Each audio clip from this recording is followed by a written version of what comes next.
Hello friends and welcome to Raccoon online classes. दोस्तों, कभी आपने सोचा है कि एक नॉर्मल स्टूडेंट और एक टॉपर अगर सेम क्लास अटेंड करते हैं तो क्यों कुछ समय बाद टॉपर की अप्रोच उस टॉपिक को लेके अलग बन जाती है, जबकि एक नॉर्मल स्टूडेंट उस वैसा नहीं सोच पाता जैसा टॉपर सोच रहा होता है। दोनों ने सेम क्लास अटेंड की है, दोनों ने सेम टीचर से पढ़ाई की है, लेकिन टॉपर उस टॉपिक को अलग नज़रिए से देखना शुरू कर देता है, जबकि एक नॉर्मल स्टूडेंट उसको उतने अच्छे तरीके से नहीं सॉल्व कर पाता और उसका इफ़ेक्ट एग्ज़ाम में भी दिखता है।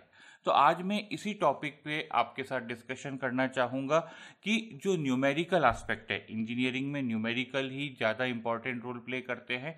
तो जो न्यूमेरिकल एस्पेक्ट है उसको टॉपर क्यों ज़्यादा अच्छे से समझ लेता है, जबकि नॉर्मल स्टूडेंट उतनी डेप्थ में नहीं जा पाता। जो चीज़ें मैं आज आपके साथ डिस्कस करूंगा, अगर आप अपनी पढ़ाई की प्रैक्टिस में उसको लाते हैं तो आपको कुछ ही समय में बहुत अच्छे रिजल्ट्स देखने को मिलेंगे। ये मैं आपको गारंटी के साथ कह सकता हूँ। तो चलिए देखते हैं कि वो ऐसी क्या चीज़ें हैं जो टॉपर को एक नॉर्मल स्टूडेंट से अलग करती है। क्या वो अप्रोच है जिसे वो न्यूमेरिकल में लगाता है और एक नॉर्मल स्टूडेंट उस चीज़ को नहीं लगा पाता है, जबकि दोनों ने सेम चीज़ पढ़ी है, सेम तरीके से पढ़ी है, लेकिन रिजल्ट दोनों के अलग अलग आते हैं। तो इसकी शुरुआत दोस्तों मैं दो क्वेश्चन से करता हूं। पहली चीज है व्हेन इंडिया गेट इंडिपेंडेंस। एक सिंपल थ्योरेटिकल क्वेश्चन है। अगर आपको डेट याद है तो आप आंसर दे दोगे, डेट याद नहीं है तो आप आंसर नहीं दे पाओगे। तो ये तरह के क्वेश्चन कहलाएंगे theoretical question. Okay. Second question है a train travel 100 kilometre in 2 hours, what's the speed of the train. ये आपका न्यूमेरिकल अप्रोच हो गया। अब जो पहला क्वेश्चन है वो प्योर थ्योरेटिकल है। अगर आपको डेट याद है 15 अगस्त 1947, तब तो आप आंसर दे दोगे, और अगर आपको याद नहीं है तो आप आंसर नहीं दोगे। तो यहाँ पे नॉर्मल स्टूडेंट एंड टॉपर में बहुत ज़्यादा डिफरेंस नहीं आएगा। ओके। दोनों को अगर डेट याद है तो आंसर दे देंगे, अगर दोनों को डेट याद नहीं है तो दोनों आंसर नहीं दे पाएंगे। और यही थ्योरेटिकल क्वेश्चन की अप्रोच भी रहती है।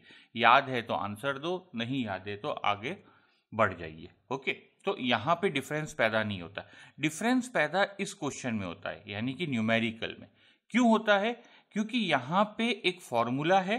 क्या फॉर्मूला है दोस्तों? फॉर्मूला है velocity is equal to distance upon time. अब ये फॉर्मूला क्या एक नॉर्मल स्टूडेंट को याद है और क्या ये टॉपर को याद है? दोनों को याद तो दोनों ही चीज़ें करनी है। यहाँ पे उनको डेट याद करनी थी, यहाँ पे फॉर्मूला याद करना था। लेकिन उसके अलावा टॉपर यहाँ पे और क्या कर सकता है जो डिफरेंस क्रिएट कर देता है, बस वही सीखना है। अगर आप वो सीख लेंगे तो डेफिनेटली आप भी टॉपर की तरह बिहेव करने लगेंगे। तो देखिए, यहाँ पे भी एक डेट थी जिसे आपको याद करना था, 15 अगस्त 1947। यहाँ पे भी एक फॉर्मूला है जिसे आपको याद करना है और उसी का यूज़ करना है। लेकिन इस फॉर्मूले में बहुत सी ऐसी चीज़ें हैं जिससे कि टॉपर डिफरेंस क्रिएट कर देता है।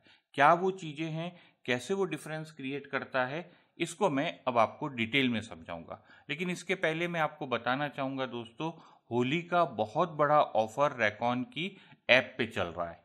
तो अगर अभी आप रैकॉन की ऐप के थ्रू वीडियोस परचेज करते हैं या कोर्स मटेरियल लेते हैं, then you will get heavy discount. Raccoon एक बहुत बड़ी फैसिलिटी देता है दोस्तों कि आप सब्जेक्ट खरीद सकते हैं। अगर आपको सॉइल मैकेनिक्स में प्रॉब्लम है तो आप सॉइल मैकेनिक्स खरीद लीजिए। अगर आपको स्ट्रेंथ ऑफ मटेरियल में प्रॉब्लम है तो सिर्फ स्ट्रेंथ ऑफ मटेरियल परचेज करके आप पढ़ाई कर सकते हैं। ऐसी फैसिलिटी आपको इंडिया में और कोई भी नहीं दे रहा है। तो आप रैकॉन की ऐप अब तक डाउनलोड नहीं किए हैं तो सबसे पहले इसे डाउनलोड कर लीजिए, क्योंकि इसमें जॉब नोटिफिकेशंस आपको मिल रही है, आप टेस्ट दे सकते हैं और साथ में तैयारी पूरी कर सकते हैं सिविल इंजीनियरिंग के हर एग्ज़ाम को लेके। तो ऐप डाउनलोड करिए और वहाँ से कोर्स परचेज करने पे आपको कूपन कोड के थ्रू बहुत हैवी डिस्काउंट होली का मिलने वाला है। तो आई एडवाइज़ यू कि आप ऐप डाउनलोड करके उसे एक बार स्क्रॉल करिए, अच्छे से देखिए और अपना मनचाहा कोर्स इजीली बाई कर लीजिए। तो चलिए दोस्तों, अब हम आते हैं और वापस देखते हैं कि इस फॉर्मूले को टॉपर अलग तरीके से कैसे दिखता है। तो देखिए, टॉपर दो चीज़ों पे फोकस करता है दोस्तों। पहली चीज़ है वेरिएबल और दूसरी चीज है कांस्टेंट। ये टॉपर के दिमाग में हमेशा रहती है। ये आपके दिमाग में रहती है क्या कि कोई भी फॉर्मूले में कांस्टेंट क्या है और वेरिएबल क्या है। जैसे ये डेट है दोस्तों 15 अगस्त 1947, ये एक कांस्टेंट है। Is it okay? ये फिक्स है। तो टॉपर अपने दिमाग में ये चीज फिक्स कर लेता है जैसे ही किसी चीज को देखता है कि कांस्टेंट क्या है और वेरिएबल क्या है। अब इस वेरिएबल में ही सारा खेल छुपा हुआ होता है। कैसे, मैं आपको बताता हूं। अब टॉपर को इस वेरिएबल के अंदर एक बहुत बड़ा प्रिंसिपल हमेशा पता रहता है कि जितने भी नंबर ऑफ वेरिएबल्स होंगे उतनी इक्वेशन उसको चाहिएगी क्वेश्चन को सॉल्व करने के लिए। ये बहुत इंपॉर्टेंट प्रिंसिपल है जो टॉपर को बहुत अच्छे से पता रहता है। क्या है, फिर से समझिए इसको, कि अगर मेरे पास दो वेरिएबल हैं तो आई नीड टू इक्वेशंस। दोस्तों, जिस दिन आपने दो वेरिएबल को एक इक्वेशन से सॉल्व कर दिया, आप दुनिया के सबसे अमीर आदमी बन जाएंगे। ऐसा हो ही नहीं सकता। तो टॉपर को ये पता होता है कि वेरिएबल और इक्वेशन में एक बहुत बड़ा रिलेशन है। तो अगर इस क्वेश्चन को वो देखेगा तो वो यही देखेगा कि कितने वेरिएबल हैं और कितनी इक्वेशन मुझे चाहिए। जैसे यहाँ पे देखिए, उसमें स्पीड पूछी गई है, आपको डिस्टेंस दे रखा है और टाइम दे रखा है।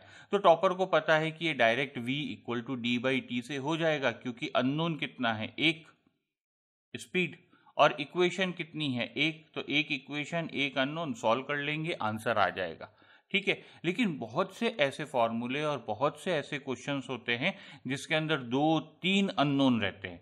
ओके, तो टॉपर उन अननोन्स को, या वेरिएबल कह लीजिए, वेरिएबल को बहुत अच्छे से समझता है और उनको अप्लाई करता है। मैं आपको सॉइल मैकेनिक्स के कुछ एग्जाम्पल के थ्रू ये चीज समझाता हूँ। देखिए, सॉइल मैकेनिक्स में अगर आप वॉइड रेशियो की बात करें और पोरेसिटी की बात करें तो उसमें क्या रिलेशन है दोस्तों, E equal to N, 1 minus N. तो ये एक इक्वेशन है, इसमें एक चीज अननोन रहेगी, एक चीज नोन रहेगी, आप सॉल्व कर लेंगे, आंसर आ जाएगा। या तो आपको n पता है तो E निकाल लीजिए, और अगर E पता है तो n निकाल लीजिए। बहुत ही सिंपल है। ठीक है, ये एक सिंपल अप्रोच हो गई। लेकिन मान लेते हैं कि आपको एक और फॉर्मूला पता है, WG is equal to ESR। तो अब इसमें कितने अननोन है? इसमें दोस्तों चार अननोन है। W अननोन हो सकता है, G अननोन हो सकता है, या कांस्टेंट हो सकता है, E है, SR है। मान लेते हैं कि हम यहाँ पे G को कांस्टेंट मान लेते हैं, विच इज 2.65। स्टिल इस इक्वेशन में तीन अननोन हैं दोस्तों। अब इनमें से जब तक दो अननोन आपको नहीं मिल जाते तब तक आप तीसरा अननोन नहीं निकाल पाएंगे। ये टॉपर को बहुत अच्छे से पता है। तो मान लीजिए एक ऐसा क्वेश्चन आता है जिसमें आपको W दे दिया, गिवन क्या क्या है, आपको W दे दिया, G आपको दे दिया, SR आपको दे दिया, और आपसे पोरेसिटी पूछ रहा है। तो अब टॉपर क्या करेगा? टॉपर को ये क्लियरली पता है कि ये दो फॉर्मूले हैं मेरे पास। Is it okay? पहले फॉर्मूले में WG इक्वल टू ESR में से चार अननोन थे, उसमें से तीन मुझे दे दिए गए हैं, तो मैं यहां से E निकाल लूंगा। ओके, और इस E को फिर मैं इस जगह पे पुट कर दूंगा, तो मुझे पोरेसिटी मिल जाएगी। ये चीज उसके दिमाग में पहले आती है, पेपर में वो बाद में लाता है।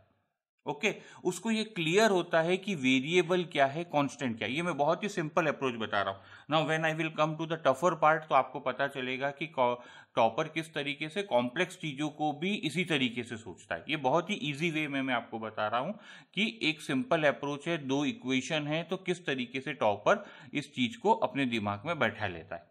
अब आते हैं एक अगले फॉर्मूले पे। पोरेसिटी का फॉर्मूला आपने पढ़ा है दोस्तों, फॉलिंग हेड मेथड का। K is equal to 2.3 AL divided by AT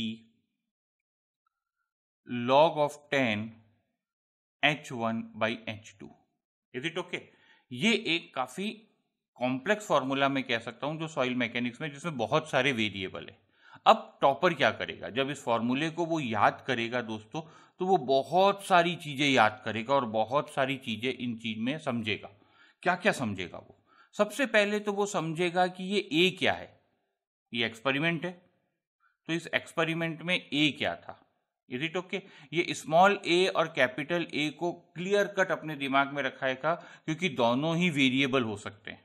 ये टी क्या है? टाइम है। एल क्या है? लेंथ है। H1 क्या है? फॉलिंग हेड का फर्स्ट टाइम हाइट है और फॉलिंग हेड की सेकंड हाइट है। इन चीजों को वो बहुत अच्छे से अपने दिमाग में रखेगा कि ये वेरिएबल्स क्या हैं। सेकंड चीज जो वो बहुत ध्यान देगा, वो ध्यान देगा यूनिट्स पे। ओके, सेकंड चीज वो ध्यान देगा कि इनकी यूनिट्स क्या रहती है, क्योंकि उससे के की यूनिट पे इफेक्ट पड़ने लगेगा। Is it okay? ये याद रखेगा कि लॉग के अंदर बेस ई नहीं है, 10 है। इसको वो अच्छे से अपने दिमाग में बिठा लेगा कि ज्यादातर बेस ई होता है, लेकिन यहाँ पे क्योंकि हम 2.3 ला चुके हैं तो बेस जो है वो 10 बन गया है। तो ये छोटी छोटी चीजें जो वेरिएबल्स में होती है उस पर वो बहुत फोकस करता है क्लास खत्म होने के बाद।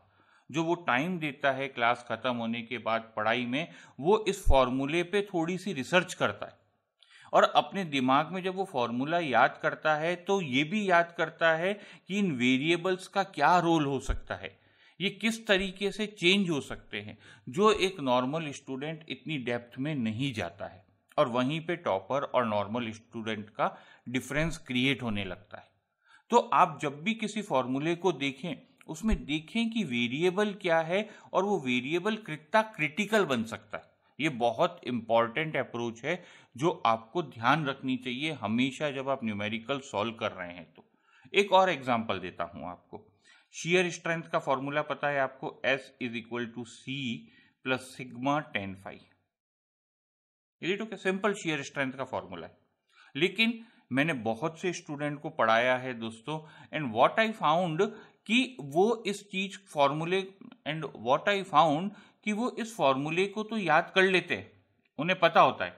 उनसे पूछो कि S इक्वल टू क्या, तो बोलेंगे C प्लस सिग्मा 10 फाई। लेकिन मैं उससे पूछ लूं कि S क्या है, तो वो याद ही नहीं रख पाते कि ये शेयर स्ट्रेस है कि शेयर स्ट्रेंथ है। ये एक वेरिएबल है, ओके लेकिन उन्हें के दिमाग में ये क्रिस्टल क्लियर ही नहीं होता है कि स्ट्रेस और स्ट्रेंथ में कितना बड़ा फर्क है, और ये फॉर्मूला स्ट्रेंथ का है, ये स्ट्रेस का फॉर्मूला नहीं है। ओके, सी पूछो तो अगर न्यूमेरिकल में सी दे दिया, कोहिजन दे दिया तो वो कर लेंगे, लेकिन अगर सी को ट्विस्ट कर दिया तो वो नहीं कर पाएंगे, क्योंकि उन्हें कोहिजन का एक्चुअल में मीनिंग पता ही नहीं है कि कोहिजन सॉइल में होता क्या है। ओके, सिग्मा अगर क्वेश्चन में डायरेक्ट दे दिया तो वो उसे कर लेंगे, लेकिन ये वर्टिकल स्ट्रेस क्या है अगर उनसे पूछ लो तो वो उस फॉर्मूले में सिग्मा एज ए वेरिएबल को एक्सप्लेन कर ही नहीं पाएंगे। फाई क्या है? फाई एक वेरिएबल है। अगर क्वेश्चन में फाई दिया हुआ है तो वो इजीली क्वेश्चन में वैल्यू पुट करके आंसर ले आएंगे, लेकिन थोड़ा सा ट्विस्ट कर दिया या फाई की जगह कुछ और दे दिया तो उन्हें समझ में ही नहीं आएगा कि ये फाई था क्या। तो दोस्तों, टॉपर्स जो होते हैं वो वेरिएबल पे बहुत काम करते हैं। वो वेरिएबल को थोड़ा डेप्थ में जाके देखते हैं कि ये क्वेश्चन में जो न्यूमेरिकल आएगा उसको किस तरीके से एग्जामिनर चेंज करके वेरिएबल में डिफरेंस पैदा कर सकता है। ओके, उनको फॉर्मूले के अंदर वेरिएबल की बहुत अच्छी नॉलेज होती है, और ये नॉलेज तो बहुत क्रिटिकल होती है कि जितने वेरिएबल हैं उतनी मुझे इक्वेशन चाहिएगी। तो दोस्तों, अगर आप भी टॉपर की तरह बिहेव करना चाहते हो, टॉपर की तरह चीज़ों को समझना चाहते हो, तो जो आज मैंने आपको चीज़ें बताई हैं उनको बहुत ध्यान से अपने नोट्स में लिखिए। अपने नोट्स में लिखिए कि यूनिट क्या थी, ये वेरिएबल है या कांस्टेंट है। क्वेश्चन आए तो उसको गौर से देखिए कि क्वेश्चन के अंदर कितने वेरिएबल्स दिए गए हैं और कितने कांस्टेंट दिए गए हैं। जब आप एक एक चीज को पढ़ेंगे क्वेश्चन की तो आपको समझ में आने लगेगा कि ये वेरिएबल की बात हो रही है या कांस्टेंट की बात हो रही है। एग्जामिनर क्वेश्चन में ही आपकी हेल्प कर रहा होता है, वो आपको बहुत सारे हिंट देता है जिससे आप क्वेश्चन को सॉल्व कर सके। तो दोस्तों, आज के लिए इतना ही। Thank you very much. Keep enjoying your civil engineering and have lots and lots of fun in your life.